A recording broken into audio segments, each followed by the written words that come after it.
ನಮಸ್ಕಾರ ಸ್ನೇಹಿತರೆ, ಮನೆ ಒಳಗಡೆನೆ ನಾವು ನೀಟಾಗಿ ಇಟ್ಕೊಳ್ಬಹುದು. ಕಿಚನ್ ವೇಸ್ಟಿಂದ ಸ್ಮೆಲ್ ಬರುತ್ತೆ, ನಮಗೆ ಬೇಡ.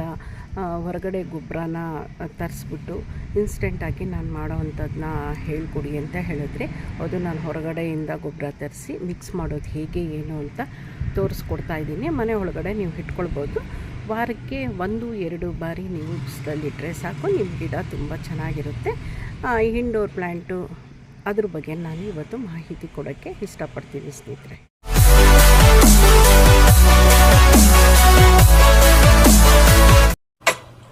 ನೋಡಿ ಸ್ನೇಹಿತರೆ, ಇಂಡೋರ್ ಪ್ಲ್ಯಾಂಟ್ಗೆ ನಾನು ಹೊರಗಡೆಯಿಂದ ತಂದು ಗೊಬ್ಬರನೆಲ್ಲ ಮಿಕ್ಸ್ ಮಾಡಿ ರೆಡಿ ಮಾಡಿ ಇಟ್ಕೊಂಡಿದ್ದೀನಿ. ಈ ಹೇಗೆ ಏನೇನು ಹಾಕಿದ್ದೀನಿ ಅನ್ನೋದು ಮಿಕ್ಸ್ ಮಾಡಿರೋ ಬಗ್ಗೆ ನಾನು ಕೆಲವೊಂದು ವಿಡಿಯೋದಲ್ಲಿ ಹಾಕಿದ್ದೀನಿ.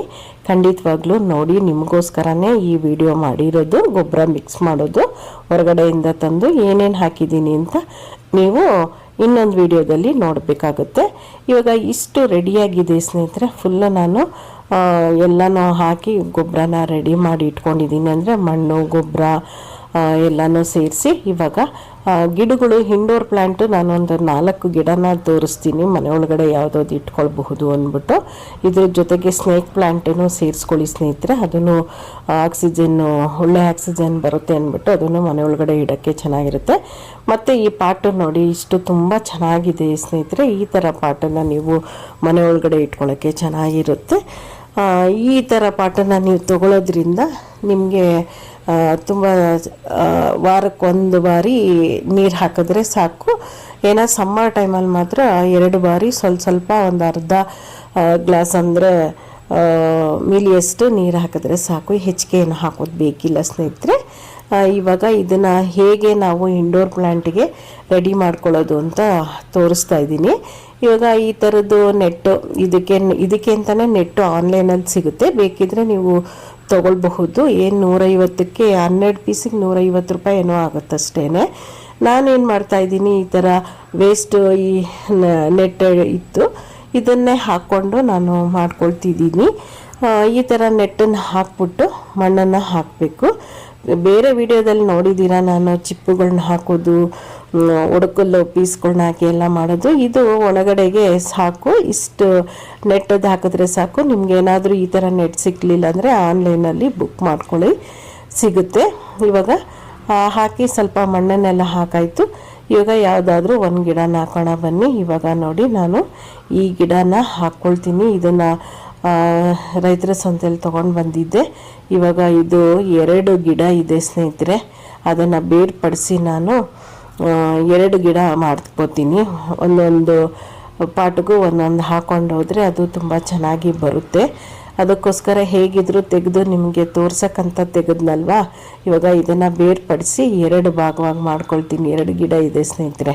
ನೋಡಿ, ನಾನು ತಂದಿದ್ದು 1 ಗಿಡ ಅಂದ್ಕೊಂಡು ಇಲ್ಲೇ 1 ಗಿಡದ್ದು ಉಳಿತಾಯ ಆಗೋಯ್ತು ನೋಡಿ. ಆ ಥರ ನೋಡಿ ತೊಗೊಳ್ಬೇಕು ಸ್ನೇಹಿತರೆ ಗಿಡಗಳನ್ನ. ನಮಗೆ 1 ಗಿಡ ಅಂದ್ಕೊಂಡು ಹೋದ್ರೆ ಅದು ಸತ್ತೋಯ್ತು ಅಂದರೆ ಹೋಯ್ತು ಗಿಡಗಳು, ಮತ್ತೆ ನಾವು ಬೇರೆ ತರಬೇಕಾಗತ್ತೆ. ಈ ಥರ ಹೋದರೆ ಒಂದಾದರೂ ಉಳ್ಕೊಳ್ಳೋ ಥರ ಗಿಡಗಳನ್ನ ನೋಡಿ ತೊಗೊಂಡು ಬರಬೇಕಾಗತ್ತೆ. ಇವಾಗ ನನಗೆ 2 ಗಿಡ ಆಯಿತು. ಇವಾಗ ನಾನು ಸ್ವಲ್ಪ ಕೆಳಗಡೆ ಮಣ್ಣನ್ನು ಇಟ್ಟು ಇವಾಗ ಈ ಗಿಡನ ಇಡ್ತಾ ಇದ್ದೀನಿ. ಇವಾಗ ಸ್ವಲ್ಪ ನಾನು ಮಿಕ್ಸ್ ಮಾಡಿರುವಂತಹ ಮಣ್ಣನ್ನೆಲ್ಲ ನಾನು ಸೇರಿಸ್ತೀನಿ ಸ್ನೇಹಿತರೆ. ತುಂಬ ಚೆನ್ನಾಗಿ ಈ ಗಿಡ ಬರುತ್ತೆ. ಈ ಆಂಥೋನಿಯಂ ಗಿಡ ಹೇಗಪ್ಪ ಅಂದರೆ ಮನೆ ಒಳಗಡೆ ಇಟ್ಟರೆ ಆ ಲುಕ್ಕೇ ಬೇರೆ ಇರುತ್ತೆ ಸ್ನೇಹಿತರೆ. ಅದರಿಂದ ನೀವು ಈ ಆಂಥೋನಿಯಂ ಗಿಡನೂ ನೀವು ಒಂದು ಬಾರಿ ತಂದು ನೋಡಿ, ಆ ಮನೇಲಿ ಇಟ್ಟು ನೋಡಿ, ಆ ವೈಬ್ಸೇ ಬೇರೆ ಆಗಿರುತ್ತೆ ಸ್ನೇಹಿತರೆ. ಇದನ್ನು ಇಂಡೋರ್ ಪ್ಲ್ಯಾಂಟಿಗೆ ಸೇರಿಕೊಳ್ಳುತ್ತೆ. ಇವಾಗ 2 ಗಿಡನ ನಾನು ಮಾಡ್ಕೊಳ್ತಾ ಇದ್ದೀನಿ. ಅದೊಂಥರ ಖುಷಿ ಆಗುತ್ತೆ ಸ್ನೇಹಿತರೆ. ನಾನು 1 ಗಿಡ ಪರ್ಚೇಸ್ ಮಾಡಿದ್ದು ನೋಡಿದ್ರೆ 2 ಆಯ್ತಲ್ಲ ಅನ್ನೋದು ತುಂಬ ತುಂಬ ತುಂಬ ಖುಷಿಯಾದಂತಹ ವಿಷಯ ಅಂತಲೇ ಹೇಳ್ಬೋದು. ನನ್ನ ಹತ್ರ ಇನ್ನೊಂದು ಲೈಟ್ ಕಲರು ಇದೆ, ಅದನ್ನು ನೆಕ್ಸ್ಟ್ ವಿಡಿಯೋದಲ್ಲಿ ತೋರಿಸ್ತೀನಿ ಸ್ನೇಹಿತರೆ. ಈ ಥರ ದಾರ ಕಟ್ಬಿಟ್ರೆ ಏನಾಗುತ್ತೆ, ನಾವು ಹಾಕೋ ನೀರು ಹೀರ್ಕೊಳ್ಳುತ್ತೆ. ನಾವು ಮೇಲಿಂದ ನೀರು ಹಾಕ್ಬೇಕಂತೇನಿಲ್ಲ, ಮೇಲೆ ಕಲ್ಲುಗಳನ್ನೆಲ್ಲ ಹಾಕಿಟ್ಬಿಟ್ರೆ ಸಾಕು. ನಮ್ಮ ಬೇರಿಗೆ ಅಂದರೆ ನಮ್ಮ ಗಿಡದ ಬೇರಿಗೆ ನೀರು ಚೆನ್ನಾಗಿ ಸೊರವಾಗಿ ಹೋಗುತ್ತೆ. ಇನ್ನೊಂದು ಪಾಟನ್ನು ರೆಡಿ ಮಾಡ್ಕೊಳ್ತಾ ಇದ್ದೀನಿ. ಯಾಕಂದರೆ 2 ಆಂಥೋರಿಯಂ ಗಿಡ ಆಯಿತು ನನಗಿವಾಗ. ಅದಕ್ಕೋಸ್ಕರ ನಾನೇನು ಮಾಡ್ತಾಯಿದ್ದೀನಿ, ಇನ್ನೊಂದಕ್ಕೆ ರೆಡಿ ಮಾಡ್ಕೊಳ್ತೀನಿ ಸ್ನೇಹಿತರೆ. ಮಿಕ್ಸ್ ಮಾಡಿರುವಂತಹ ಈ ಮಣ್ಣು ಗೊಬ್ಬರ ಎಲ್ಲನೂ ಕೋಕೋಪೀಟ್ ಎಲ್ಲ ಹಾಕಿದ್ದೀನಿ. ಇದನ್ನು ನಾನು ಕ್ಲೀನಾಗಿ ಇನ್ನೊಂದಕ್ಕೆ ರೆಡಿ ನೋಡಿ, ಇನ್ನೊಂದು ಎಷ್ಟು ಚೆನ್ನಾಗಿ ಇಟ್ಬಿಟ್ಟು ನಾವು ಮಣ್ಣನ್ನು ಸುತ್ತ ಹಾಕಿ ಒಂದ್ಸಲ ಹಿಂಗೆ ಪ್ರೆಸ್ ಮಾಡಿದ್ರೆ ಸಾಕು, ಆ ಬೇರು ಗಟ್ಟಿಯಾಗಿ ಕೂತ್ಕೊಳ್ಳುತ್ತೆ ಸ್ನೇಹಿತರೆ. ನೋಡಿ ನಿಜ ಖುಷಿ ಆಗುತ್ತೆ. ಎಷ್ಟು ಖುಷಿ ಆಗುತ್ತೆ ಅಂದರೆ ಹೇಳೋಕ್ಕೆ ಆಗಲ್ಲ ಸ್ನೇಹಿತರೆ. ಎರಡೂ ಪಾಟನ್ನು ರೆಡಿ ಆಯಿತು. ಮತ್ತೊಂದು ಗಿಡಕ್ಕೆ ಇನ್ನೊಂದು ಪಾಟಿಗೆ ಸಿದ್ಧಳ. ಇದೆಲ್ಲ ಇಂಡೋರ್ ಪ್ಲ್ಯಾಂಟ್ಸು, ಇದನ್ನೆಲ್ಲ ನೀವು ಹಾಕ್ಕೊಳ್ಬಹುದು. ಮನಿ ಪ್ಲ್ಯಾಂಟು ನೋಡಿ, ಈ ವೈಟ್ ಮನಿ ಪ್ಲ್ಯಾಂಟು ಒಂಥರ ಬಿಳಿ ಕುದುರೆ ಇಟ್ಕೊಳ್ಳಂಗೆ ಇರುತ್ತೆ ಅಂತ ಹೇಳ್ತಾರೆ. ಇದನ್ನು ಲಕ್ಕಿ ಗಿಡನೇ. ಇದು ಮನಿ ಪ್ಲ್ಯಾಂಟ್ ಅಂದರೆ ಎಲ್ಲರಿಗೂ ಗೊತ್ತು. ಮನೆ ಒಳಗಡೆ ಇಡೋದ್ರಿಂದ ತುಂಬ ಒಳ್ಳೆಯದದು. ಇದನ್ನು ಇಂಡೋರ್ ಪ್ಲ್ಯಾಂಟ್ ಆಗಿ ನೀವು ಬಳಸ್ಕೊಳ್ಬಹುದು ಸ್ನೇಹಿತರೆ. ಇವಾಗ 2 ಪಾಟಿಗೂ ನಾನು ರೆಡಿ ಮಾಡ್ಕೊಳ್ತೀನಿ.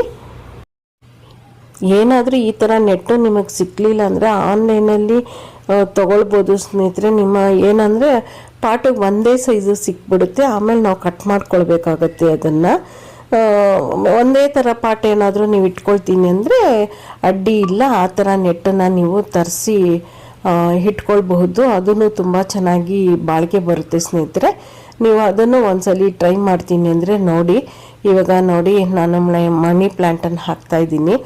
ಗ್ರೀನ್ ಮನಿ ಪ್ಲ್ಯಾಂಟೂ ಇರುತ್ತೆ, ಇದು ವೈಟ್ ಆ್ಯಂಡ್ ಗ್ರೀನು ಮಿಕ್ಸು, ತುಂಬ ಚೆನ್ನಾಗಿರುತ್ತೆ. ಇದೊಂಥರ ಮನೆ ಒಳಗಡೆ ಇಟ್ಕೊಳ್ಳೋಕ್ಕೆ ಇದೇ ಬೇರೆ ಇರುತ್ತೆ. ಅದಕ್ಕೋಸ್ಕರ ನಾನು ಇದನ್ನು ತೋರಿಸ್ತಾ ಇದ್ದೀನಿ.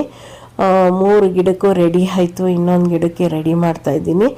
ಇನ್ನೂ ಸಾಕಷ್ಟು. ಇದು ಸ್ನೇಕ್ ಪ್ಲ್ಯಾಂಟ್ ತಂದರೂ ಅಷ್ಟೇ ಸ್ನೇಹಿತರೆ, ಅದನ್ನು ತುಂಬ ಗಾಳಿ ಕೊಡುತ್ತೆ ಸ್ನೇಹಿತರೆ. ಒಳ್ಳೆ ಗಾಳಿ, ಒಳ್ಳೆ ಆಕ್ಸಿಜನ್ ಅಂತ ಹೇಳಬಹುದು. ಅದನ್ನು ನೀವು ಮನೇಲಿಟ್ಟು ನೋಡಿ ಸ್ನೇಹಿತರೆ. ಹೀಗೆ ಕೋಮಲ ಸೌಜನ್ಯ ಯೂಟ್ಯೂಬ್ ಚಾನಲ್ನ ಹೆಚ್ಚು ನೋಡಿ ಪ್ರೋತ್ಸಾಹಿಸಿ. ಯಾರೆಲ್ಲ ಸಬ್ಸ್ಕ್ರೈಬ್ ಆಗಿಲ್ಲ ದಯವಿಟ್ಟು ಸಬ್ಸ್ಕ್ರೈಬ್ ಆಗಿಬಿಟ್ಟು ಪ್ರೋತ್ಸಾಹಿಸಿ ಅಂತ ಕೇಳ್ತೀನಿ.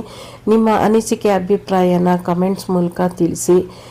ಯಾರಿಗೆ ನಿಮಗೆ ಈ ವಿಡಿಯೋ ಇಷ್ಟ ಆಯಿತು ಅಂದರೆ ಯಾರಿಗೆಲ್ಲ ಗೊತ್ತಾಗಲ್ಲ ಅಂಥವ್ರಿಗೆ ಈ ವಿಡಿಯೋನ ಕಳಿಸಿ ಶೇರ್ ಮಾಡಿ. ಇಂಡೋರ್ ಪ್ಲ್ಯಾಂಟ್ಸ್ ಬಗ್ಗೆ ಏನಾದರೂ ನಿಮಗೆ ಮಾಹಿತಿ ಕೇಳಿದರೆ ನನ್ನ ವಿಡಿಯೋನ ಶೇರ್ ಮಾಡಿ ಸ್ನೇಹಿತರೆ. ಇನ್ನೂ ಕೆಲವೊಂದಷ್ಟು ವಿಡಿಯೋಗಳು ಬರ್ತಾ ಇದೆ. ನಾನು ಗೊಬ್ಬರ ಮಿಕ್ಸ್ ಮಾಡಿದ್ದಾಗಲಿ, ಈ ಪಾಟಿನ ಉಪಯೋಗ, ಹೀಗೆ ಕೆಲವೊಂದಷ್ಟು ವಿಡಿಯೋಗಳನ್ನ ರೆಡಿ ಮಾಡಿದ್ದೀನಿ, ಕಳಿಸ್ತಾ ಇದ್ದೀನಿ ಸ್ನೇಹಿತರೆ. ನೋಡಿ ನನಗೆ ಪ್ರೋತ್ಸಾಹಿಸ್ತೀರಾ ಅಂತ ನಂಬಿದ್ದೀನಿ. ಇನ್ನು ಹೆಚ್ಚಿಗೆ ಹೇಳೋ ಅಂಥದ್ದು ಏನಿಲ್ಲ. ಮನೆ ಒಳಗಡೆ ಗಿಡ ಬೆಳೆಸಿ ಆ ಗ್ರೀನ್ರಿಯಾಗಿ ನೋಡ್ತಾ ಇದ್ದರೆ ನಮಗೆ BP ಶುಗರ್ ಅನ್ನೋದು ಯಾವುದೂ ಇರಲ್ಲ ಸ್ನೇಹಿತರೆ. ಮನಸ್ಸಿಗೆ ಒಂದು ರೀತಿ ಉಲ್ಲಾಸ ಇರುತ್ತೆ, ಖುಷಿ ಕೊಡುತ್ತೆ. ನನ್ನ ವಿಡಿಯೋ ನೋಡಿದ್ದಕ್ಕೆ ಧನ್ಯವಾದಗಳು. ನೆಕ್ಸ್ಟ್ ವಿಡಿಯೋದಲ್ಲಿ ಸಿಗ್ತೀನಿ. ನಮಸ್ಕಾರ.